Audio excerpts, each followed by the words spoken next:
Hello, everyone. It is me, the Reverend Godfather, main host and frontman for the internet's most hated mafia-themed geek podcast, Long Coat Mafia Podcast. If you're watching this on Facebook, I am doing it live. If you're watching this on YouTube, yes, I'm doing it on Facebook Live as well, because it's going to be raw, uncut, unedited, and anything else. And by the title, it's about the whole Momo video controversy that's been going around for the past 2, 3, 4 days. For those of you who've been living under a rock and don't have social media, there has been reports that have been coming out earlier this week. Note, earlier this week. That started out on Facebook from a few parents stating that their children were, I don't mean, even though teens are considered children still up until the age of 18. I'm talking about children, young children, under the age of 10, sometimes under the age of 5. These Facebook posts are saying that their child was watching a video about like Dora the Explorer or something that's uber really kid friendly, only to find out midway through this other character known as Momo pops up and instructs or challenges the youth to commit suicide or murder, or else Momo will commit murder as well. Now, this little Momo challenge, as it's being called, was out as a creepypasta or a campfire story like 2 years ago. That's when this was big. It was like big in 2017, at least. Now this is coming back up. And the thing is, as of yesterday, after a lot of people did their deep dives and looked into it, they did not find in any way, shape, or form any of these so-called videos that started out kid-friendly and had this Momo challenge, or having Momo come on screen and say you have to find something and commit this act of violence. Now, to kind of describe what Momo looks like, it's this feminine face that's been elongated, stretched out. She looks like and pretty much a human version of the classic alien, or I should say the classic gray alien.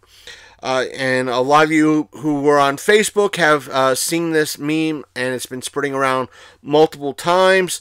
But the thing is, and it has been proven a hoax through various sources and through YouTube themselves. YouTube has congratulated one of their creators, Philip DeFranco, for helping prove this is a hoax, and that the initial reports were a hoax. Now, today, I would say, if not yesterday, because it's officially March 1st, so let's say late Thursday, February the 28th, early March the 1st, because here on the East Coast, it's only about 1:40 in the morning. So, I was shown a video from one of my friends on Facebook showing one of these videos. And the thing is, he said to me that his friend, after 10 minutes on YouTube, found one of these videos. I said, pretty much, if these videos were legit, that, well, sometimes that they do slip into Facebook, or say YouTube Kids.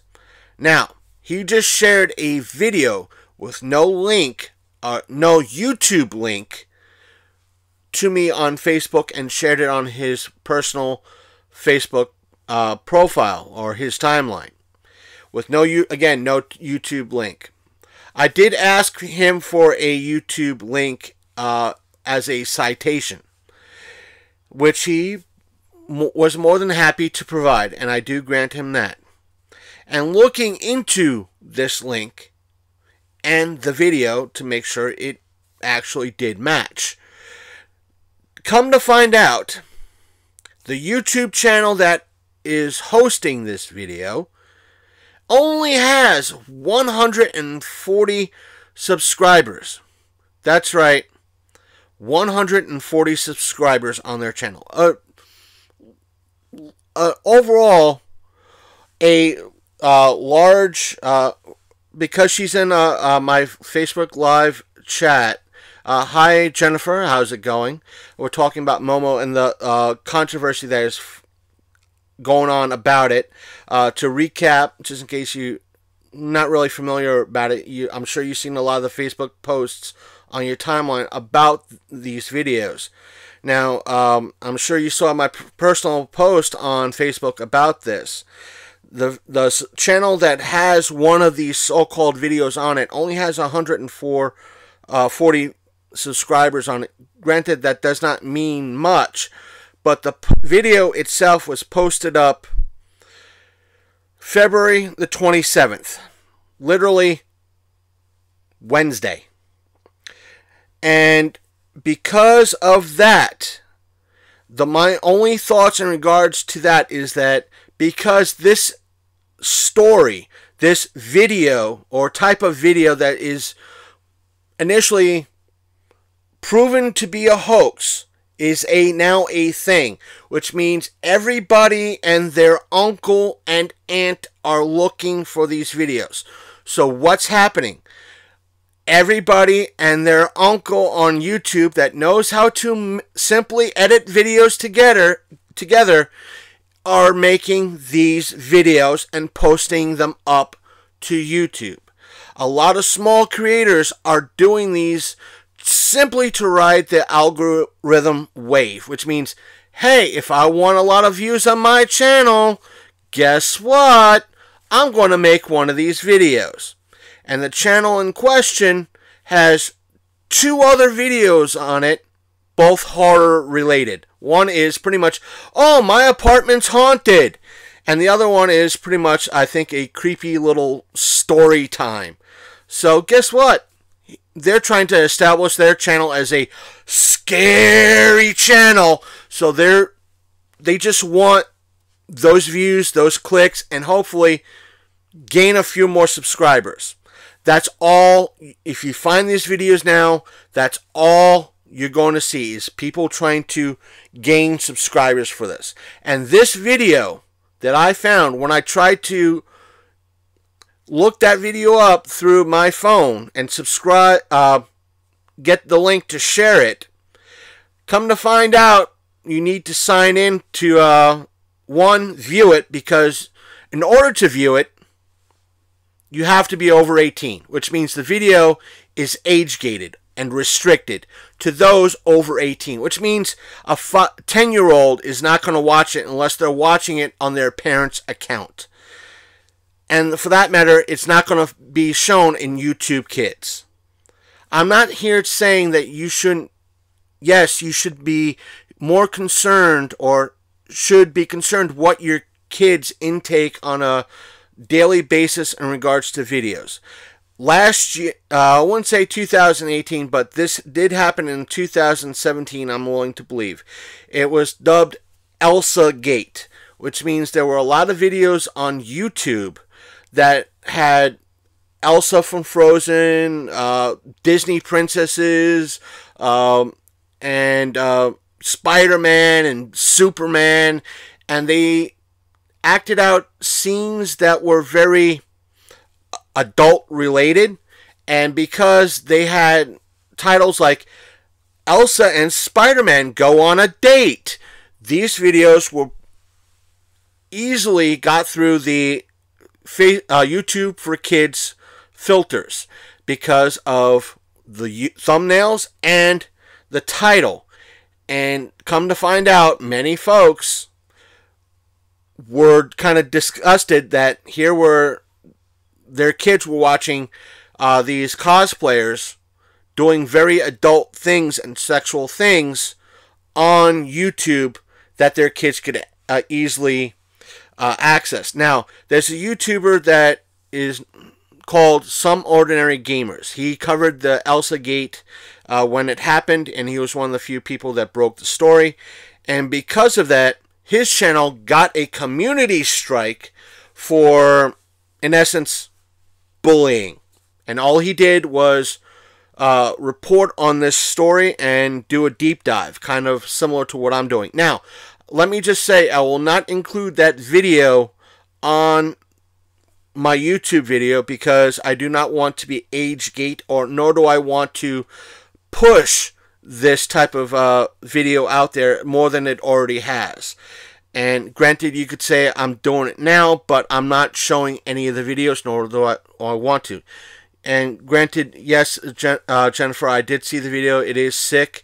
The people that are perpetuating these videos and doing it are just that. And again, they're just doing it to gain more viewers and so forth and so on. And again, some of you out there the few of you that might comment on this, hey, you're doing the same thing. Well, yes and no. I want to inform you that, yes, Jennifer, I am a good guy, or at least trying to be a good guy.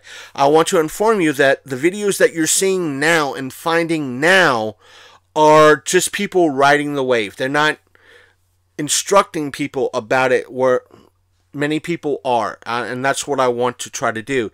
That they're just riding the algorithm. They're just doing it. And the videos now that you're seeing are age restricted and nothing more, which means the only person who's going to see it is you, providing you're over 18. And please listen to folks that like Philip DeFranco when he covered it this past Wednesday, and there have been many others who are outside Philip DeFranco's news video that have covered it and pretty much said, yeah, this is old news. This has happened years ago. Not to the style, but the whole Momo challenge was several years old. As for my personal thoughts in regards to the people that initially perpetuated this hoax, it could have been an attention thing, or they seen something similar. Now, I told a friend of mine that initially shared the video that what tends to happen is a lot of folks, I'm not saying every parent is doing this, I'm saying some people are doing this. When it comes to entertaining their kids, they might take their phone, their tablet, what have you, not thinking that they're handing their YouTube account, over to someone that's 5, 6, 10 years old and might not fully understand, and type in story, see something with Mario, SpongeBob, Elsa, or the equivalent, and just tap and hand it over for their young child to watch, unknowingly that this is a creepypasta or a campfire tale or just a scary story for folks that are into scary stories. And they get outraged at, why is this on YouTube? It's got ads on it. Why is my kid able to see it? Well, did you hand your laptop or your tablet or phone over to your child without actually seeing what that video is and doing a deep dive? Because again, the video that I saw was age restricted, meaning that if these videos did actually exist prior to a week ago, you had to be 18 before you saw the video. And that is more so on you than the channel or YouTube as a whole, because you didn't take that initial step to, I won't say protect your child. I'm not saying every parent does this. There is that spectrum. You have a lot of folks that are out there that do this. They just turn on YouTube, hand things over their kids. How many kids I knew when I was growing up as a youth, I was one of the many folks that was sat in front of the TV the TV was my babysitter. And my folks had HBO. Nowadays, everybody has HBO, Netflix, Showtime, Cinemax. How many horror movies are on these? Game of Thrones much, folks? Yeah, kids will be up until late at night watching Game of Thrones, which has violence, nudity, and everything else in it. Strong adult themes. Plus, there's horror movies in there that are on HBO and Cinemax and other channels like that, including the classics like Nightmare on Elm Street, Friday the 13th, Halloween. A lot of these classic movies, classic horror films, had nudity in it. I've seen classic PG-13 movies from the 80s that had topless women in it. And the thing is, the 80s, my folks didn't really care. But nowadays, you have to be aware of what is out there. You have to monitor. If you really want to make sure your kids are safe and watching something that is appropriate for them, please, my kids watched horrible cartoons, and I feel horrible for not paying. Yeah, there are a lot of stuff that's out there, Jennifer. I remember hearing about when I spoke to, I think this was in our 200th episode, folks. This is going to be a little bit of a deep dive.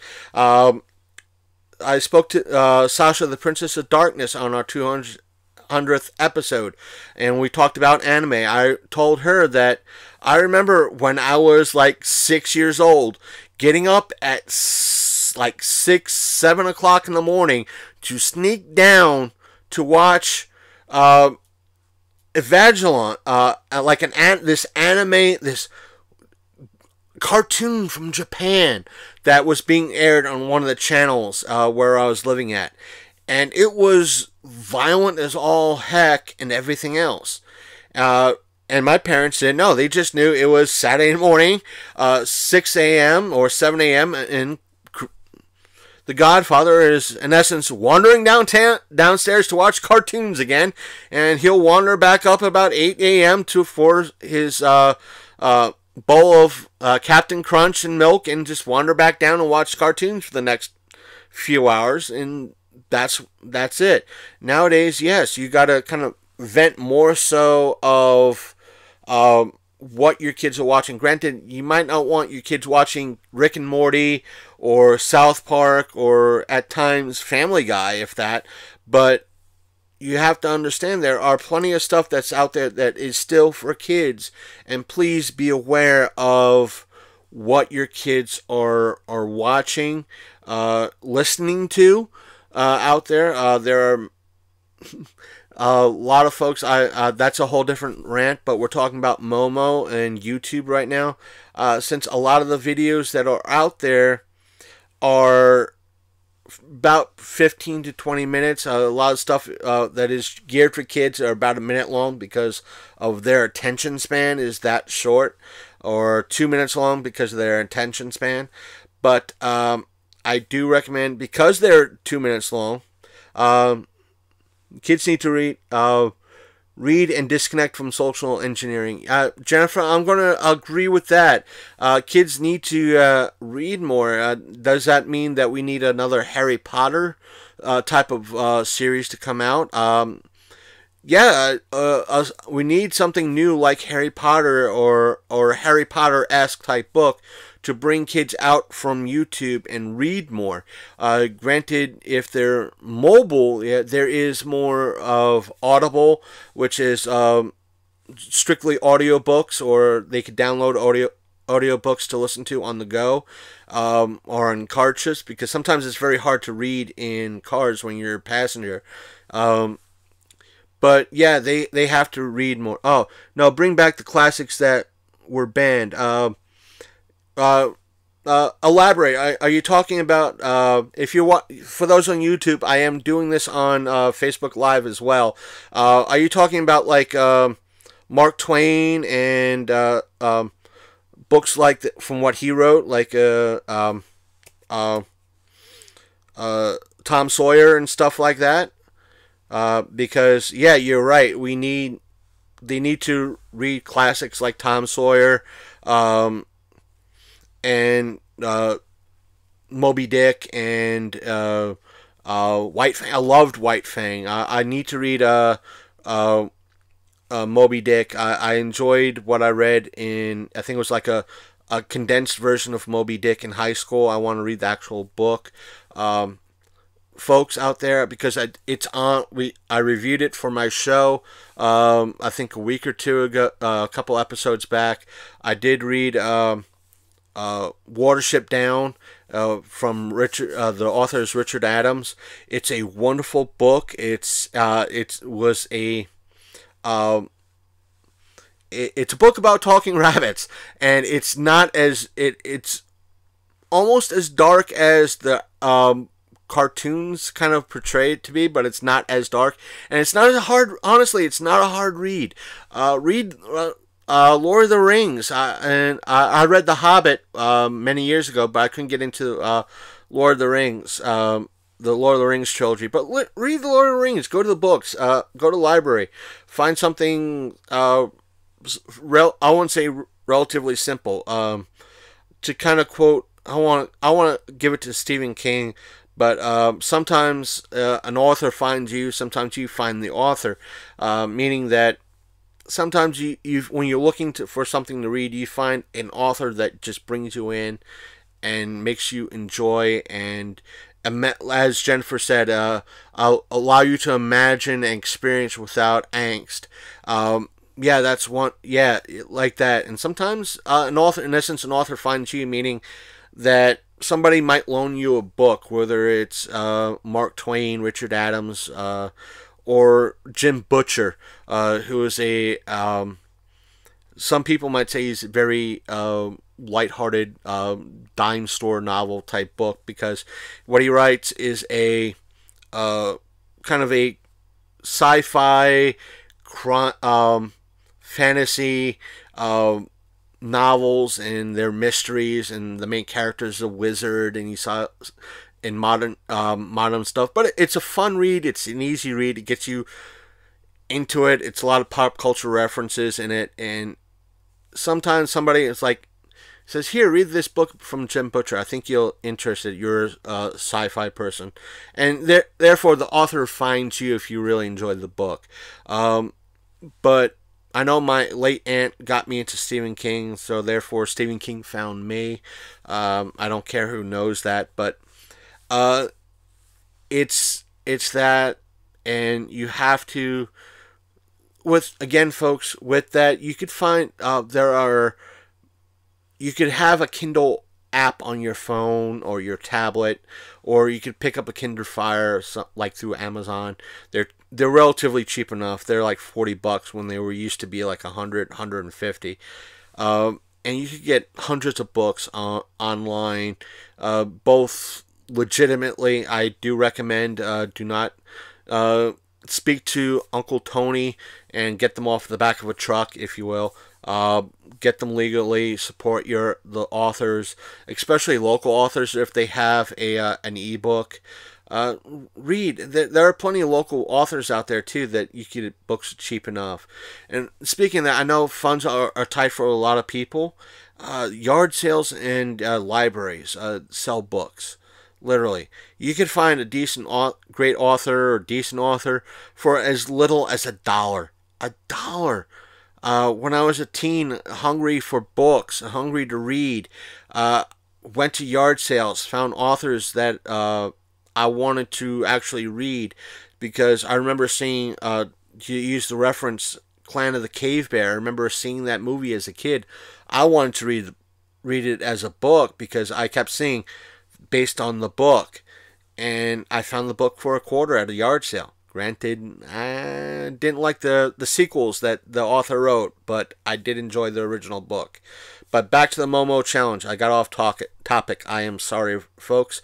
But granted, do your research. Do your freaking research. Don't say the video. If you see a video like this, don't go, "Oh my God, this proves that it's not a hoax." Click on the channel that's hosting that video, and the videos, no matter the device, whether it's a laptop, a phone, a console, the videos that when it was posted up is shown. Literally, it was shown. Meaning, if the articles are initially posted up, or 3-4 days ago, and the video that you found, or the earliest video that you found, is only 2 days old, then any argument you try to show is invalid. Other than the video exists on you. You could say, well, the video does exist on YouTube. Yes, now. But when when the articles were first being shared and gone viral, they're not, if you're pointing at something that was posted up 2 days ago, the earliest, and the articles were viral 4 days ago, 5 days ago, the only argument you have is that they're on YouTube. That's it. They were not on YouTube when this was breaking. These videos were not on YouTube when everything was initially viral. Right now they're just riding that wave, and it's going to go away, and it's going to come back, and it's going to be that ever cycle. And hopefully, I know right now, the reason why these videos are not really, they're being found now and instantly restricted, is because right now, not just Elsa Gate, as I mentioned way earlier, right now there are many videos that young kids are, let's just say, a parent goes to their kid's dance recital, or it's just a kid, a young girl or teen, just going on YouTube saying, "Hey, I learned how to do a split today," or "I learned how to do a somersault," and they film themselves doing it, and it's like, I learned how to do a somersault today. I want to share that with you that I can do it, and they film themselves doing it and they post it up. And what's happening now is that a lot of, let's say, child predators or creepy folks are searching for these videos, and they're commenting time code saying that this is where you have to pause this or screen capture this. And YouTube pretty much clamped down on that like a bear trap, and shut down a lot of comment sections, and made sure a lot of, everything is safe for kids. And thus, the only reason why, again, these videos are up and being perpetuated now is because of the wave. So what I'm going to do now is I'm going to end my live video, and I'm going to end my YouTube video and post it up, because I just needed to do this. I want to thank all of you for watching, because I want to do a little bit of a deep dive and explain a lot of things. And thank you. I know she probably won't be watching this later on, but I'll let her know later as soon as I get off, for joining in the conversation. That's Jennifer. It's just, again, folks, be wary of what your kids watch. Do a little bit deep dive, and make sure you're yeah, no problem. Oh, she was back. She came back on.